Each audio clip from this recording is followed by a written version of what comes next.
नमस्कार, मैं हूं अंकुर। आप देख रहे हैं सत्यनिधि का खास कार्यक्रम सवाल शीतल पी सिंह से।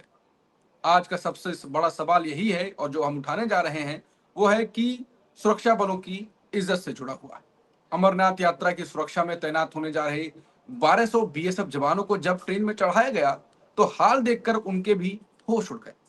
ट्रेन टूटी फूटी थी, गंदगी फैली थी, सीटें उखड़ी थी और टॉयलेट बेहाल थे। ऐसे हालात में जवानों ने ट्रेन में चढ़ने से इनकार कर दिया। बीएसएफ ने बात रेलवे से की, फिर कुछ बदलाव हुए। सोचिए, जो जवान देश की रक्षा के लिए तैनात हैं, क्या उनके साथ ऐसा सलूक होना चाहिए? क्या ये सिर्फ लापरवाही है या सिस्टम की सोच ही गलत हो चुकी है? जब नेताओं के लिए चार्टर प्लेन और ऐसी एसी लाउंज होता है तो क्या जवान टूटी हुई बोगियों में जाने को मजबूर है? आज की चर्चा हम इसी मुद्दे पर करेंगे और शीतल जी इस खबर को सही से इसकी परतें उधेड़ेंगे और समझाएंगे कि सरकार की क्या सोच है और कहां पर कमियां रही, जानबूझकर की गई या अपनी सोच के हिसाब से की गई। शीतल सर।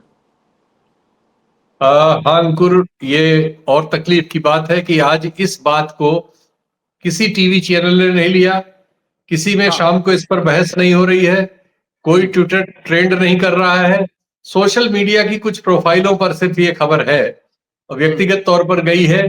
लोगों की अपनी निजी उस पर टिप्पणियां हैं। बताइए, आपको पुलवामा याद है कि नहीं, या भूल गए? भाई, सब लोग बहुत जल्दी भूलते हो। 19 की बात है। पुलवामा क्यों हुआ था? पुलवामा में सीआरपीएफ जवानों की ओर से वहां जो सीआरपीएफ का प्रशासन है उसने स्थानीय प्रशासन से जहाजों की मांग की थी। जो आतंकवाद का खतरा था उसको देखते हुए उन जवानों को मैदान में भेजने के लिए वापस जहाजों की मांग की थी। जिस देश में करीब 2000 जहाज तो हमारे सुरक्षा बलों के पास है, यानी सेना और अन्य के पास, और हमारे लगभग अब छोटे छोटे शहरों को भी हवाई अड्डों से जोड़ दिया गया है, तो बहुत से हमारे सिविलियन प्लेन्स हैं जो हजारों की संख्या में। लेकिन हमने जवानों को हमारी सरकार ने जवानों को जहाज नहीं मुहैया कराए और उनको खुले में बस से बैठकर छोड़ दिया घाटी में से नीचे आने के लिए, जम्मू आने के लिए। और उसके बाद क्या हुआ? उसके बाद जो हुआ वो आपके सामने है। 40 जवान आरडीएक्स विस्फोट में मारे गए और एक बहुत बड़ी संख्या, उससे ज्यादा बड़ी संख्या घायलों की थी, जिनमें से कितने बाद में किन कठिनाइयों में गए हमें नहीं पता, कितने अपंग हो गए, कितने किन कठिनाइयों में हैं हम नहीं जानते। ये हम आप भूलने के बहुत शौकीन हैं। और आज क्या हो रहा है? उस बीएसएफ को जो अभी कल तक ऑपरेशन सिंदूर के जवाब में गोलियां चला रही थी और मुकाबला कर रही थी बॉर्डर पे और आतंकवादियों को आने से रोक रही थी, उस बीएसएफ की एक 1200 की टुकड़ी को अमरनाथ यात्रा की सुरक्षा के लिए जम्मू कश्मीर में भेजे जाने के लिए उनको एक ट्रेन मुहैया कराई गई। वो ट्रेन जनरल डिब्बों से लैस थी, टूटी फूटी थी, बाथरूम गंदे थे, पानी नहीं था, और उसमें बैठा के उनको भेजने की कोशिश हुई और गंदी थी, सफाई तक नहीं हुई थी उसकी। नतीजा क्या हुआ कि उन लोगों ने भाई विरोध किया, करना ही चाहिए। खैर, शर्म आई जब बहुत हल्ला हुआ इधर से ऊपर से नीचे तक, तो उनकी ट्रेन बदली गई। अरे भाई, आप वंदे भारत तो तमाम गुण गाते हैं, राजधानी और बहुत सी चीजें चलाते हैं, और अपने जवानों को एक जगह से दूसरी जगह ले जाने के लिए ऐसी टूटी फूटी ट्रेनें जिनकी ऊपर की सीटें टूटी, नीचे की टूटी, कूड़ा पड़ा हुआ, बाथरूम बंद। मतलब आप क्या समझते हैं भाई? किसानों के बच्चे हैं, उनको आप सुरक्षा के लिए इस्तेमाल करेंगे। नेताओं के लिए आपके पास सब कुछ है। पहलगाम अभी क्यों हुआ? सुरक्षा बल मौजूद ही नहीं थे वहां पर। कश्मीर में, जिसमें अभी पिछले साल का रिकॉर्ड देख लीजिए, पिछले साल के रिकॉर्ड के हिसाब से आतंकवादी घटनाओं में हमारे देश में, जिसमें मैक्सिमम कश्मीर की है, जम्मू और कश्मीर की, 36 हमारे सुरक्षा बलों के लोग, जिसमें आर्मी के भी जवान शामिल है, मारे गए। अफसर भी हैं इसमें एक दो। इसके बाद 53 इंजर्ड हुए, 36 मारे गए, 53 इंजर्ड हुए। ये पिछले एक साल का डाटा है। और 56 सिविलियन मारे गए और 82 सिविलियन इंजर्ड हुए। ये तो पिछले साल का आतंकवादियों का डाटा।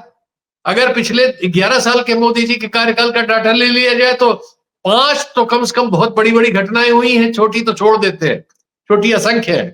पठानकोट एयरबेस पे अटैक हुआ 2016 में, उरी आर्मी बेस पे, ये सब फौज के अड्डों पे हुआ। उरी आर्मी बेस पे अटैक हुआ 2016 में। पुलवामा हुआ 2019 में। 2024 में डोडा में टेरर अटैक हुआ और पहलगाम में 2025 में अटैक हुआ। तो 5 तो बड़े बड़े अटैक हुए हैं और असंख्य छोटे अटैक हुए हैं। और इन अटैक्स होते हैं तो इनका सामना कौन करता है?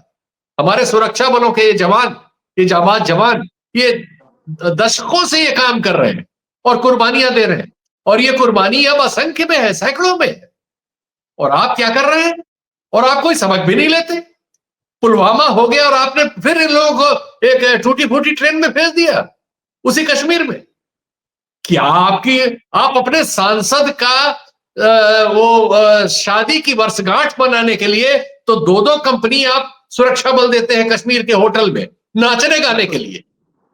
सांसदों को आप जब विदेश ले जाते हैं तो फर्स्ट क्लास एयर टिकट से ले जाते हैं, 1.5 लाख 2-2 लाख रुपए के होटल में रोकते हैं और जवानों के साथ ये करते हैं। और जबकि ये रिकॉर्ड ये है, खतरा कितना बड़ा है। आज अमेरिका के एक जनरल का भी वीडियो चल रहा है, सोशल मीडिया पे आ गया। हमारा मीडिया तो इन सब चीजों को ब्लैकआउट करने का आदी है। जो समस्याएं हैं और जो कठिनाइयां हैं उनको छुपाइए, सिर्फ सरकार के गुण गाइए। क्या है साहब? वो अमेरिकन सेंट्रल कमांड के प्रमुख है माइकल कुरिल्ला, कह रहे हैं पाकिस्तान हमारा ट्रस्टेड और जरूरी पार्टनर है आतंकवाद के विरुद्ध लड़ाई में। And trying to do external plots globally to include against the homeland. Right now, what we saw is the Taliban, in going after ISIS-K, they hate each other, pushed a lot of them into the tribal areas on the Afghan-Pakistan border. Through a phenomenal partnership with Pakistan, they have gone after ISIS-Khorasan, killing dozens of them. Through a relationship we have with them, providing intelligence, they have captured at least 5 ISIS-Khorasan high-value individuals. They extradited back Jafar, who was one of the key individuals behind the Abbey Gate bombing. And the first person he called, Chief of the Army Staff Munir, was me, and said, I've caught him, I'm willing to extradite him back to the United States. Please tell the Secretary of Defense and the President. So we are seeing Pakistan, with limited intelligence that we're providing them, go after them using their means to do that. And we're seeing an effect on ISIS-Khorasan. At the same point, they are continuing to move around. Sometimes they'll try and go back into Afghanistan. We have the means to be able to collect, but for the most part right now, they're hanging out right in that border area of Pakistan. And I would also tell you that, I mean, since 2024, the beginning, Pakistan had over 1,000 terrorist attacks in the western area, killing about 700 security and civilians and 2,500 wounded. They're in an active counterterrorism fight right now, and they have been a phenomenal partner in the counterterrorism world. It seems like आप समझिए कि हम अपनी विदेश नीति के मोर्चे पर, यानी जो काम हमारे राजनेताओं को करना था, वहां कितने फेल हैं। ये पिछले 11 साल से मोदी जी सिर्फ अमेरिका के पिछलग्गू बनने की पूरी कोशिश कर रहे हैं। अमेरिका से मुस्कान खरीदने की कोशिश करते हुए मिलते हैं। हमेशा ट्रंप के लिए प्रचार करने गए, सारे मॉरल सारे नॉर्म तोड़ के ट्रंप को प्रचार के लिए लाए, सारे मॉरल सारे नॉर्म तोड़ के ट्रंप के लिए पूजा पाठ इनके प्रचारकों ने पूरे देश में किया। और नतीजा क्या है? पूरा ट्रंप प्रशासन जो है पाकिस्तान के साथ खड़ा है। एक दिवालिया होने के कगार पे जो देश है, जो भारत का 13 गुना कम है इकोनॉमी में, जो 1/5 है भूगोल में, 1/5 है आबादी में, और सिर्फ आतंकवादी गतिविधियों में जिसके हम नाम लेते हैं, जायज नाम लेते हैं। खुद यूनाइटेड नेशंस और अमेरिका की ओर से दी गई लिस्टों में आज भी कम से कम 5 बड़े बड़े आतंकवादी उसके यहां मौजूद हैं। और लेकिन विदेश नीति की उसकी सफलता देखिए, और रक्षा नीति की भी सफलता देखिए। चीन जैसे समृद्ध देश को उसने सैनिक पार्टनर बना लिया है। तो भाई जो राजनीतिक काम आपका है, आप तो पूरे असफल हो रहे हो। न आपकी विदेश नीति किसी लायक है, न रक्षा नीति किसी लायक है, और जवानों को आप ऐसे छोड़ दे रहे हो, खतरे में डाल रहे हो या उनको अपमानित कर रहे हो। पहली बात तो देश में जनरल डिब्बा जैसी इस तरह की चीजें होनी नहीं चाहिए। इस देश में 2 तरह के नागरिक क्यों? ये अंग्रेज करते थे। ये गांधी जी के साथ किया गया था कि फर्स्ट क्लास का टिकट लेने पर भी उनको उतार दिया गया था धकेल के, क्योंकि अंग्रेज हमको नहीं समझते थे कि हम फर्स्ट क्लास में बैठने के काबिल। आज हमने भूरे अंग्रेज पैदा कर लिए। कुछ लोगों के लिए आप वंदे भारत ट्रेन चलाएंगे और बाकी पूरे देश को आप बोरों में और जानवरों की तरह ट्रेन में ठूसेंगे जनरल डिब्बों में, और उनको इस गर्मी में सड़ाएंगे जो 50 डिग्री पे है। लोगों की मतलब वैसे लू से जान निकल जाए ऐसे। अरे भाई, कभी शर्म आएगी हमारी राजनीति को कि नहीं आएगी? ये हम अपने देशवासियों के साथ, अपने किसानों के बेटों के साथ क्या कर रहे हैं, जिनके बल पे हमारी सुरक्षा, हमारा मान सम्मान सब कुछ कायम है, उनके साथ हम ये क्या कर रहे हैं भाई? और कोई जवाबदेही नहीं। किसने ये ड्यूटी लगाई थी? टर्मिनेट होना चाहिए उस आदमी को, क्रिमिनल केस उसके खिलाफ होना चाहिए। किसने पहलगाम में, पुलवामा में ये सब किया? जब वहां हमारे जहाज नहीं दिए गए उनको और उनको जाना पड़ा बस से, और उनकी फिर इस तरह से निर्मम डेथ हुई। आज तक उन लोगों पे कोई कार्रवाई हुई? प्रशासनों पे कोई कार्रवाई होती नहीं। पहलगाम में सुरक्षा क्यों नहीं थी?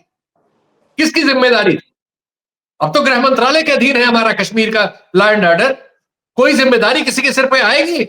ये सारी जिम्मेदारी सिर्फ किसानों के बेटों के सिर पे आएगी, उनकी जान पे आएगी।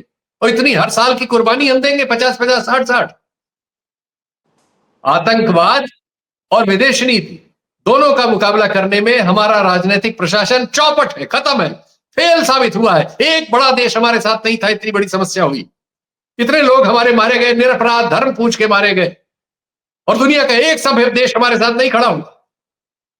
सुरक्षा के लिए जो रूस हमारे साथ होता था, हमने उसे भी खो दिया है। वो स्टील का प्लांट लगा रहा है पाकिस्तान में। क्या राजनीति कर रहे हैं आप? रोज जहाज में बैठ के दुनिया घूमते रहे। 80 देशों, 80 बार विदेश यात्रा, 88 बार आपने की, 72 देशों में गए, और अब आपने ये डेलीगेशंस भेजे। मिला क्या? भारत को क्या मिला? और क्या कर रहे हैं आप अपने लोगों के साथ? बहुत ही शर्मनाक, बहुत शर्मनाक घटना। और उससे शर्मनाक हमारा मीडिया, जो इतनी बड़ी घटना को कम से कम सरकार को चेतावनी देने के लिए नहीं चलाता। उसको बिल्कुल सामने करना चाहिए आईने की तरह कि क्या करते हैं आप, क्यों नहीं जवाबदेही तय करते, क्यों नहीं किसी के खिलाफ कार्रवाई होती? इस तरह का फैसला कौन लेता है? कैसे लिया गया है फैसला? बहुत शर्मनाक स्थिति है। लेकिन चूंकि इन लोगों का तो कोई घर का आदमी है नहीं, जो सेना में हो, फौज में हो, ड्यूटी पे हो, धूप गर्मी बरसात झेल रहा हो, गोली खा रहा हो, गोली का सामना कर रहा हो, गोली चला रहा हो। ये तो सब सुरक्षित है, वातानुकूलित वातावरण में है, फर्स्ट क्लास में सैर कर रहे हैं, 2-2 लाख के होटलों में रुक रहे हैं। इनको क्या दिक्कत है? बहुत ही शर्मनाक घटना है। इससे अतिरिक्त क्या कहूं भाई। बिल्कुल, जो आपने कहा और आपने जो पूरा ब्यौरा दिया कि मोदी जी कहाँ-कहाँ फेल हुए, अब मीडिया पर आपने शुरू से ही और एंड तक भी उसको लताड़ा। क्या मीडिया ने अपने दिमाग से ये काम किया कि सरकार के खिलाफ ये बात जाएगी, या मीडिया को ऊपर से आदेश भी इस मामले में आ गया होगा कि तुरंत? नहीं, मीडिया ने अपने को बेच दिया है। अभी एक फोटो चल रहा है सोशल मीडिया पे, जिसमें सोशल मीडिया इन्फ्लुएंसर्स कथित तौर पर बुलाए गए हैं। उसमें तमाम ऐसे चेहरे हैं जो कथित मीडिया के स्वयंभू हैं। बताइए, वो एक पॉलिटिकल पार्टी के लिए इन्फ्लुएंसर का काम ले रहे हैं। अमित मालवीय उनको भाषण दे रहा है और वो भाषण सुन रहे हैं और ही कर रहे हैं। खत्म हो गया मीडिया इस देश में। बहुत पहले की बात है। तो बहुत नई बात यह है कि वो सिर्फ सरकार का भोंपू है, सरकार का हथियार है। वो जनता के विरुद्ध अपना जो भी कर सकता कर रहा है। उसे इन जवानों की, या इस देश के जवानों की, इस देश की नौजवानी की, बेरोजगारी की, महंगाई की, अशिक्षा की, अस्पतालों की दुर्दशा की कोई चिंता नहीं। बिल्कुल, तो यहीं पे आप शो को खत्म करेंगे। जैसा कि शीतल जी ने कहा, अगर आप हमारा वीडियो अभी तक देख रहे हैं, इसका मतलब जो बातें कही गई हैं वो आपने सब सुनी होंगी। कुल मिला के बात वही है कि सेना के नाम पे राजनीति करने वाले मोदी जी की सरकार, मोदी जी के नेता सेना के साथ कैसा व्यवहार कर रहे हैं, ऐसा अपमान करते हैं बीएसएफ का, बाकी चीजों का पूरा विस्तृत रिपोर्ट सर ने समझाई। और मुझे उम्मीद है कि इससे कुछ जो एक्शन लिया गया 4 अधिकारियों पर, वो एक्शन केवल दिखावे का ना होगा और रिपीट ऐसी चीजें दोबारा ना हो, और मीडिया भी अपना काम सुचारू रूप से करें। नमस्कार।